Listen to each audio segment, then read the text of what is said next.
Good morning. It's Guy Kawasaki. Ooh, Jeff, I hear an echo. So it's Guy Kawasaki. I am in Santa Cruz, California.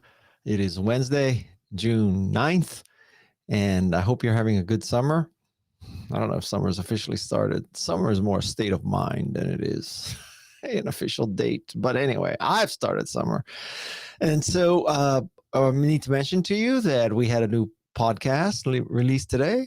It's with Dr. Jo Boaler of Stanford University. She is a professor of mathematics teaching as opposed to mathematics. So the teaching of math. And she discusses how to optimally teach math, what's wrong with the way we have been teaching math since the 1800s. And she has become sort of an evangelist for revolutionizing how we teach math, and in also, I think, very interesting idea, which is we should teach data analytics and statistics, i.e., when you read the news, how do you interpret these numbers that people spit out at you? So arguably, I don't know about you, but I would make the case that that's more important than calculus. So the icebreaker question is, seriously, did you struggle with math in school? I know I did. Although I was in AP calculus. I don't know, like I think about it. Of course, that is literally 50 years ago, but I think I was in AP calculus. I have to say, though, the other day I saw my son's freshman algebra test printed out. So I tried to answer it. I did not do well. So I don't know when people even use algebra in real life, much less calculus. So math makes me cry. I blame my middle school teachers. That's funny, Stacy. Any chance you're related to Sarah Weddington, who I knew? She was the lawyer in Roe versus Wade. So anybody else? Did you struggle with math? The only part of math that makes me anxious is the one that relates to household economy, if it involves my household and kids and more. So, Juan Pablo, I think you're saying that the only scary part about math is the budget. I hear you. Let's see. Anybody else struggle with math? Yeah. Oh my goodness. I still look back and I wonder how I passed math.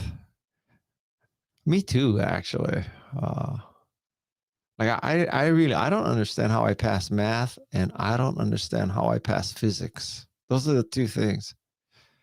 And as I look back, I went to a school called Iolani in Hawaii, and I will have to say that the course or the curriculum or the subject that has been most valuable to me over the course of my life is English.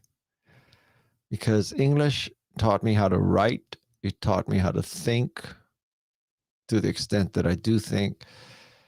And it taught me how to speak because we had presentations in English, I think.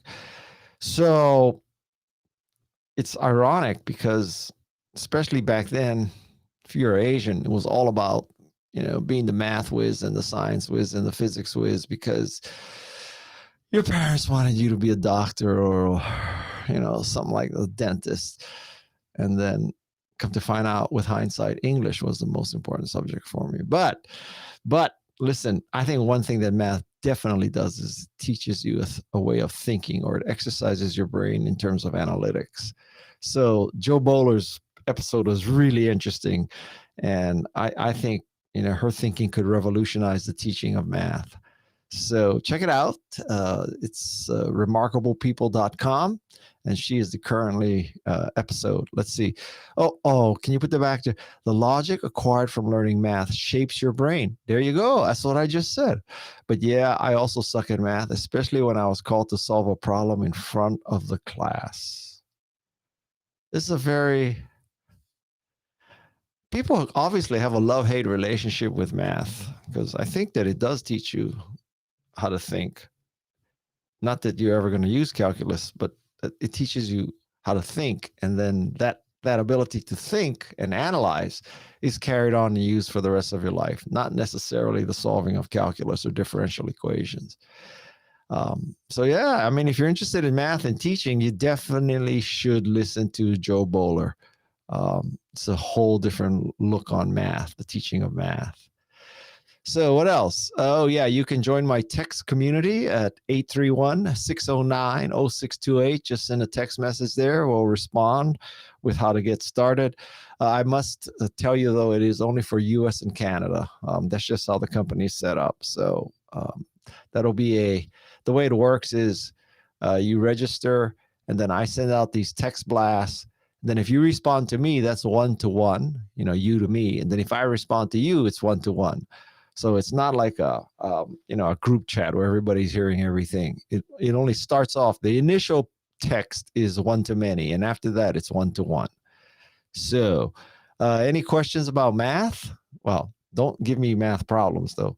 I think I prefer math over English. Well, Kevin, to each his own. I mean, believe me, we need mathematicians and scientists as much as we need English and writers. So I had to take up calculus as a science major and struggled the entire time. I'm glad those days are behind me. Jacob Martinez. Yeah. I hear you, Jacob. Oh, God. How's it, Watsonville? I hope it's going well in Watsonville, Jacob.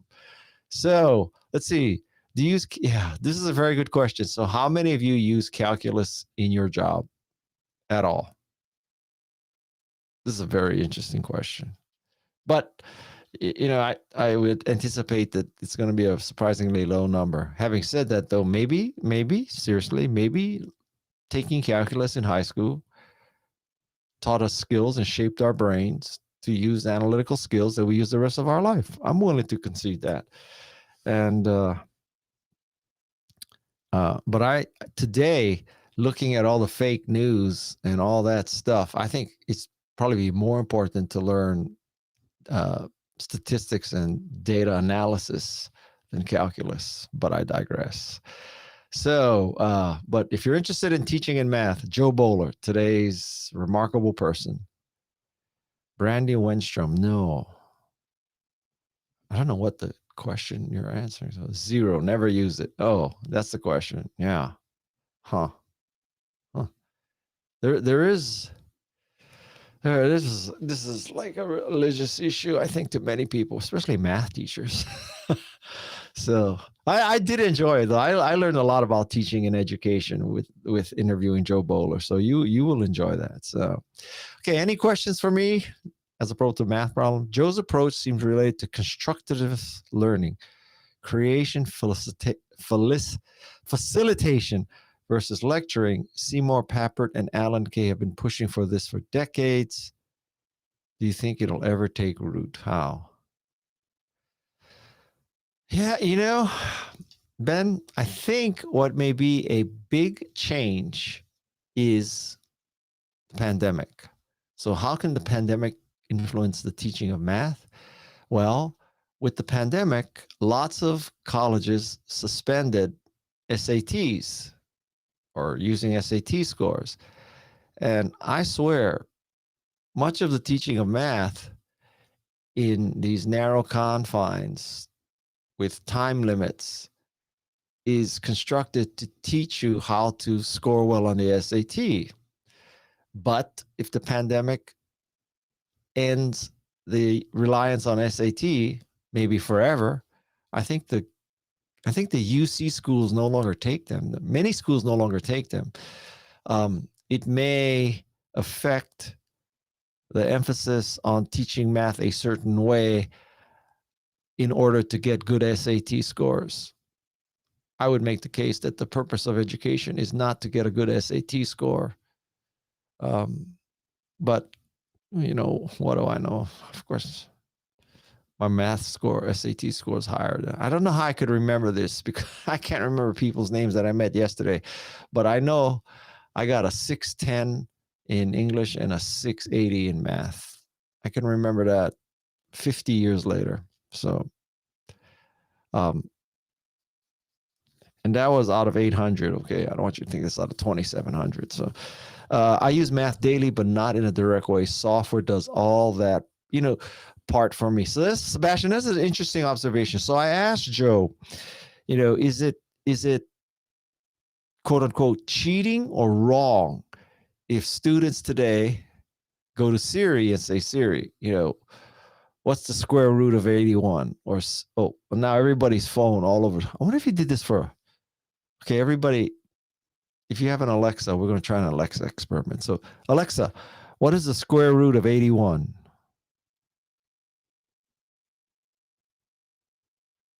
Alexa's thinking.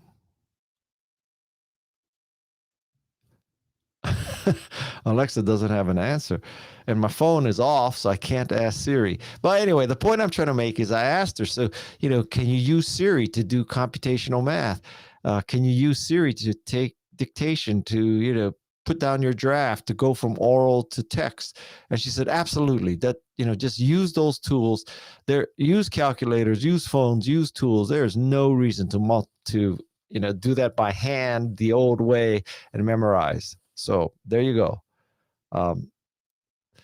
Alexa still hasn't figured out what the square root of 81 is. All right. Tips on how to reduce anxiety at work when dealing with data analytics. Boy,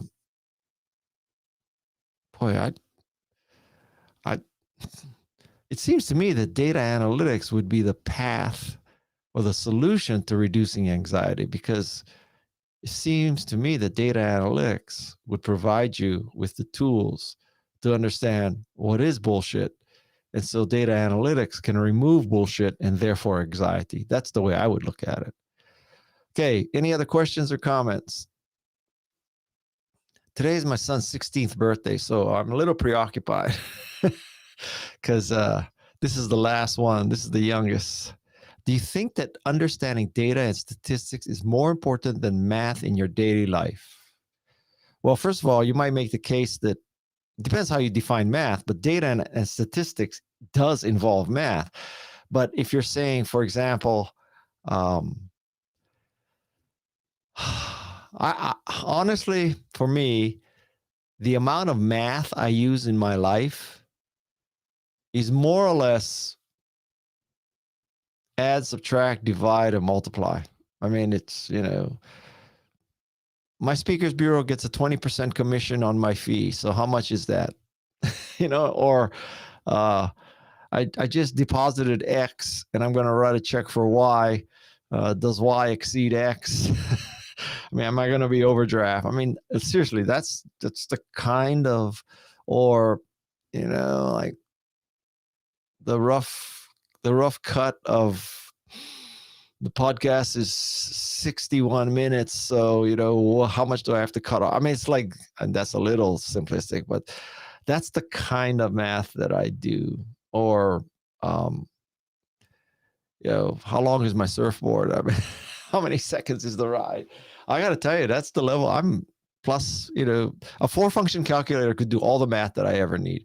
Now, having said that, it's very interesting that if you are interpreting news, when, Joe Biden says that his goal is 70% of Americans have the vaccine by July 4th, just that statement alone, there's a lot of thinking there. So I think if you're really into statistics and data analytics and your clear analysis, you'll say, so does he mean everybody has taken, 70% of the people have taken 2 shots or 1?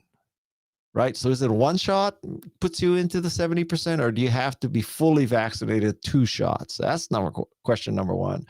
Question number 2 is, when he says of Americans, does he mean of Americans who are now able to take a vaccine, or all Americans, period? Because 70% of the people who are able to take a vaccine, for example, people 12 and older, is very different than 70% of all Americans, which would include babies up to 12. So, what does all Americans mean when he says all Americans? And it's that kind of thing that I think is very important. That's a very important skill to learn these days, more so than solving a quadratic equation. So, but that's just me, maybe. So yeah, that's where I'm coming from. What advice do you have for parents who have kids that are struggling with math? Yeah. A few months ago, we had Sal Khan on here from Khan Academy. And, Khan Academy started because his cousin was having problems with math. So that's the origin of Khan Academy. So you might check Khan Academy. And yeah, but I think if the SAT goes away, it's going to be a whole new ball game for math.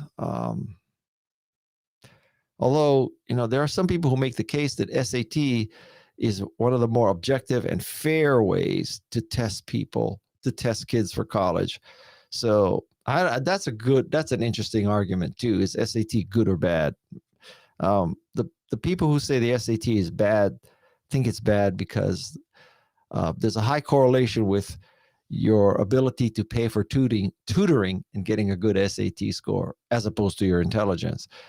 And so is this something that's, just a form of economic unfairness? So it's not that what you know or your ability, it's just, could you afford a tutor or not?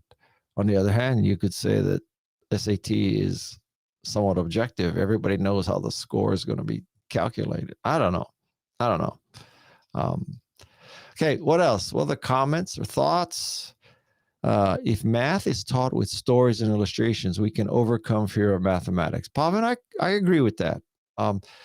Seriously, if you let's say my kid wants to buy $1,000 surfboard, right? And I say, all right, so $1,000 surfboard means that you're going to have to make, I don't know, $1,250. Well, my kid is below the minimum tax. So let's say $1,000 surfboard means you got to make $1,000. And $1,000, at $15 an hour, working retail, which I found out is what,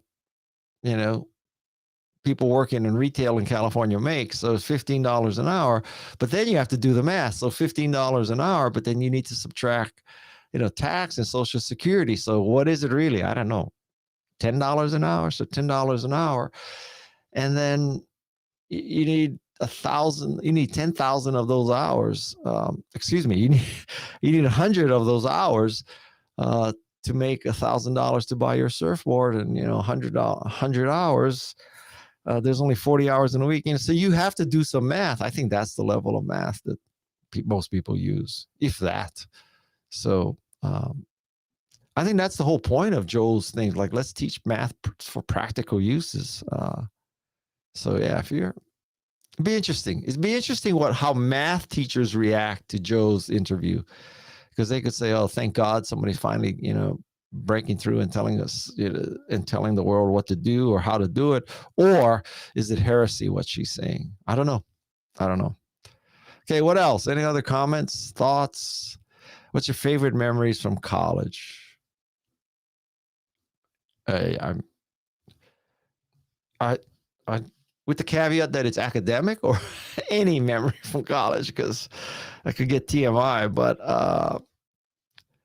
I went to Stanford, and I have to tell you, those were the happiest days of my life. I love Stanford. I loved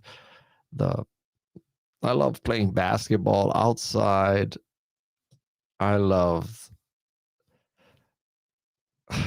It was so fun. It was just the best and the brightest.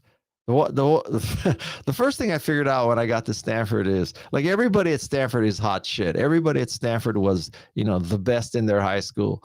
And then when you go there, this is 50 years ago. When you go there, you realize that you're not so hot shit. There's no matter how hot shit you think you are, there's somebody who's more hot shit than you. That's the first thing I learned at Stanford. Speaking of hot shit, by the way, I need to tell you that this live podcast, or this live appearance, is sponsored by Restream. And the reason why we use Restream is because we are trying to, we're not trying, we actually are streaming this to multiple platforms at once, specifically YouTube, Twitter, LinkedIn, and Facebook. So we're going out at 4 or 5 places at a time using one stream. And that is so much better than going to 5 places using 5 streams 5 times. It's 1/5 the work. Duh. So if you are a podcaster or a marketer and you need to reach via live video multiple platforms at once for efficiency, Restream, baby. Check out Restream. It's a very important tool in any podcaster's quiver. So powered by Restream. You see it in the upper left-hand corner. Do you believe organic content is undervalued? Huh.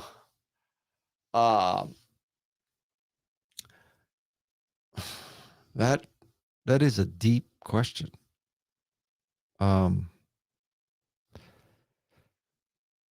You I mean, in a sense, you're asking, how good do you believe Google is doing at finding organic content and sending it to the people when they do search for organic content?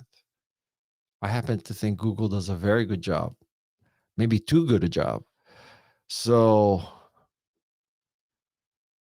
there's a lot of thought here. So you could also be asking, so since you specified by saying organic content, does that mean that you're asking how paid content is doing, which is in my mind the opposite of organic content? This is a deep question. I don't know if I have the answer. I would probably, if you force me to answer based on what I'm guessing you're really asking, I would say that organic content is very well searched and indexed. What else? Mohammed, what was the most creative marketing campaign you've ever done? Well, I didn't do it, but I would say that Apple really did two. One was the 1984 commercial, and during the announcement of that Macintosh. And of course, the second one would be the Think Different series of commercials featuring Muhammad Ali, Gandhi, Albert Einstein, Amelia Earhart. You know, how people who use Macintoshes think different. They're not thinking the same, using the same piece of crap Windows or MS-DOS computer. So Think Different and 1984 commercial. But again, I didn't run those things. I was just at the company. What happened there, Jeff? It flashed too fast for me. What's the most valuable lesson you learned during the pandemic time or lockdown? Gabriella, the most valuable lesson. I learned a lot of lessons about virtual appearances. You're seeing the results of futzing and perfecting video for really about a year. It took me a year to get to this point. So that's one. I also, if we can zoom out a little and be less, business oriented, I learned that I hate to travel.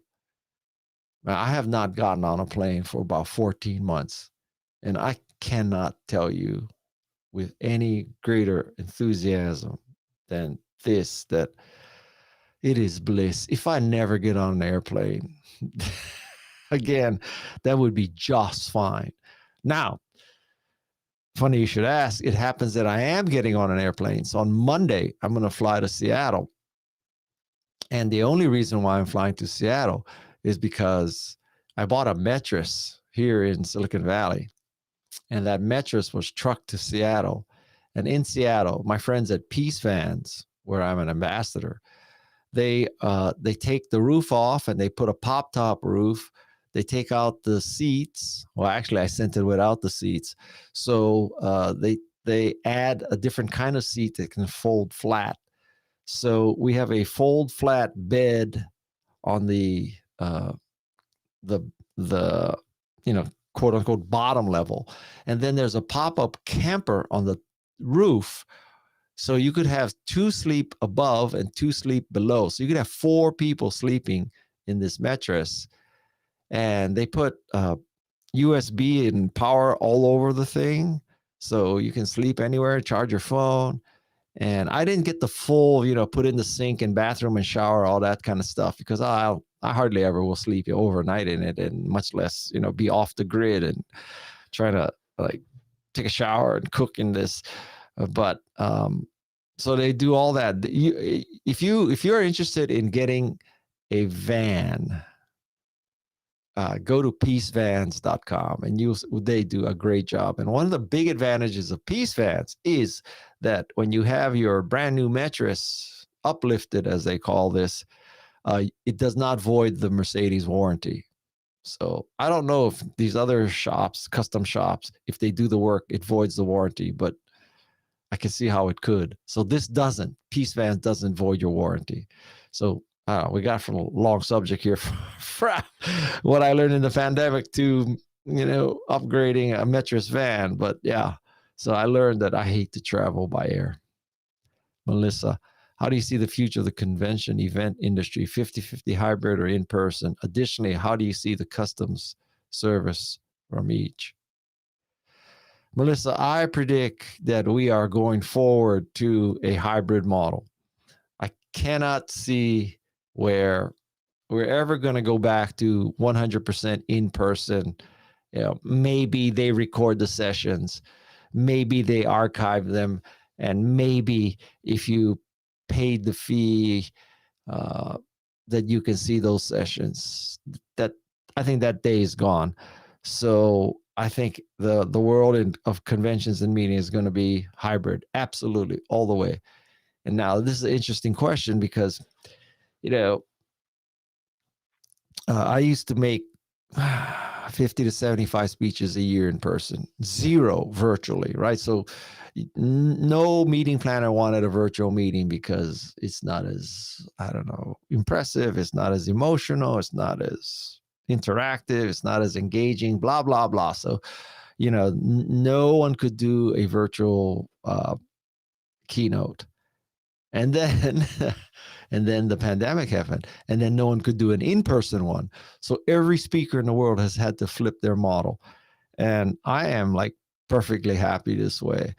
And it's a very interesting thing. So if you think about it, if you go to a big event, I would say, let's take a room that's set for 10,000.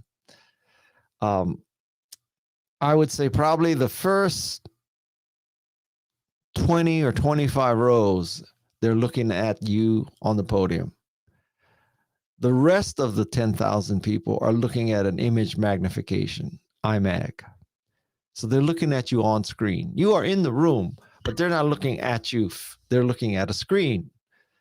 So what is the difference between, 9,000 of the 10,000 people looking at a screen or a window on a computer or phone than being in the audience looking at a screen? So I think for many people, they were virtual at large events. They were virtual in the same room with the speaker. And so now the next question is, well, from a company's perspective, what is a better event? So let's say you're a company and you're doing, Canva World or Oracle World or Salesforce World, and you could get X people to pay, probably all things included, $2,500 to come, right? So airfare, hotel, admission, paying $2,500. So 10,000 people come and they pay $2,500 each in total, not just to the company, but not just for the admission, but admission and everything, right? So 10,000 people. Now, arguably with a hybrid or virtual, you could have, 100,000 people come. You could charge less for the event, so you'd have more people coming. Now, the downside is you don't have the networking and the personal engagement, all that kind of stuff. I understand that. On the other hand, if you could get 10x the attendance at 1/10 the price, and now you don't have hotel room nights, you don't have to worry about getting permits, blocking the street, doing all that kind of stuff. You could, if you're getting, if you're getting Janet Jackson to sing, probably Janet Jackson is cheaper singing virtually than in person. There's like a lot of ways that a virtual event is a lot easier and can reach more people with less expense. So I cannot see a day where we're all going back to a completely analog in-person event. Have you seen any online conventions that did not suck yet? Well, Juan Pablo, I must admit that I never, ever go to an online convention from beginning to end. I'm just a speaker at these things. So the answer is no, I have not seen any that. No, I mean, wait, yes. Well, there is no answer there because I don't watch conferences. My focus is Canva and my podcast. So it's not like I'm attending conferences to increase my skill set. I know what I have to do. So I'm not a good person to ask. But if you're asking, if you're making a statement that all online conferences suck, I would disagree with you. And then I would also tell you that, well, it's not like every in-person conference was perfect either. So, let's just getting back to data and interpretation. Yeah. I also want to thank you for Canva. I'm a 3-person nonprofit team, autismoklahoma.org, and Canva makes us look incredible. Thank you, Stacy. That is just great to hear. That just warms my heart. I hope you're using Canva for good. I don't mean that as I don't mean that as an exhortation. I mean, there's a program called Canva for Good, where we really support not-for-profits. So that makes me feel great. And I don't really deserve much of the credit for the awesomeness of Canva. I am chief evangelist. This is an outward focused position. The great work is done internally too. The development of Canva and the creation of its functionality and its UI and the selection of stock photos and all that good stuff. That's not me. That's all these people working very hard in Australia and the Philippines and Russia. Not Russia, China. Well, maybe Russia too. Yeah. So the credit belongs to the employees of Canva. All righty. So any last questions or so, and then we'll get this show on the road. Sarah Beth. Thank you, Sarah Beth. Love your show. Is it this show you're referring to or the Remarkable People podcast show? I don't care which one, as long as you love something I do. So, yeah, please go. Remember, this week's guest is a math education evangelist. Her name is Jo Boaler from Stanford. Just a remarkable guest. You'll learn a lot about education, in particular about math education, but really education in general. You'll enjoy this podcast if you're into education. So with that, today was a real bummer. So I had to be at a conference, even though I didn't go on till 8:15. I had to be ready at 7:30 for a tech check. So I got on at 8:15. I got done at 9, and I got on at this at 9:45, and then the next one is at 12. So basically, my whole morning was shot up into chunks. So I couldn't surf this morning. The tide is pretty good in Santa Cruz all day today, but when I'm done at, I don't know, 1 or 1:30, it's like 17 mile per hour wind. So it's going to be too windy to surf, maybe. So I'm bummed. But anyway, life's a bitch. So, okay, join my text Ohana, 831-609-0628. And listen to the Remarkable People podcast. This week it's Jo Boaler. Last week it was Martin Lindstrom, who talked about really influence and persuasion and social psychology. And, I'll give you a test question. So go listen to Martin Lindstrom and then be able to answer the question, how do you get chickens to get out of their cage? That was one of the most important lessons. Another bonus question for you from Martin Lindstrom is, how can a straw help your marketing? There you go. Figure that out. Send me a text message or email, guykawasaki@gmail, or LinkedIn or Facebook or Twitter, anywhere you want. Okay, 2 questions for you. So with that, I will bid you a fond adieu and take care. Have a great week. Remarkablepeople.com is where those podcasts live. Oh, and one more thing. Okay. So actually 2 more things. Send a text message or a message to people who might be involved with math education or are in marketing and sales about Martin Lindstrom. So send them to my podcast, please. Become a podcast evangelist. So I said there's 2 things. What was the other thing? Oh, the other thing is I have made a real, tripling down on transcripts. So I think we spend about 6 hours transcribing every week's interview. We didn't used to do that. We used to just let the machine do it and then put up whatever it is, figuring whatever it is. But now, two human beings, me being one of them, go over basically every word of the transcript. And so I think we have very high quality transcripts because I interviewed a woman named Haben Gurma, who is going to be a guest soon. And she is deaf and blind. And she got me thinking about how I have a moral obligation to help people who are deaf be able to read my podcast. So that, and then I posed this question to Martin Lindstrom in the podcast last week. So, the math is that spending 5 or 6 hours per podcast just for the transcription, not all the other sound editing. If you were to send that out or, really allocate, I pay the other person obviously to do this, it costs us hundreds of dollars to write every transcript. And the question is, it seems like there's only a few dozen people who actually actually read the transcript. So why am I spending so much money to do a transcript that only a few dozen people use? And the answer to that is because it's a moral obligation. That's why I do it. And just like, you could say, well, why do you have a ramp up into your restaurant? Why do you have a ramp into your company? Why do you have whatever to help wheelchair people? There are not that many people in wheelchairs. It's just not cost effective. But the ADA, the American Disability Act, says you got to do it. And so there's no ADA Act that says you have to transcribe your podcast, but I figure that's my moral responsibility. So that's why I do it. So if you know any deaf people, I have made a real commitment to good transcripts starting about 4 weeks back. And then I'm going to gradually work backwards and get them all done. So we're doing current ones forward. That's been about 4 weeks.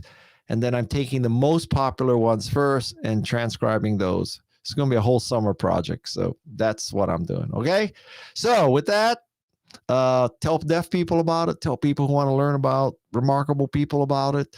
And listen to today's episode, which will tell you how to teach math better. And have a great week. Bye.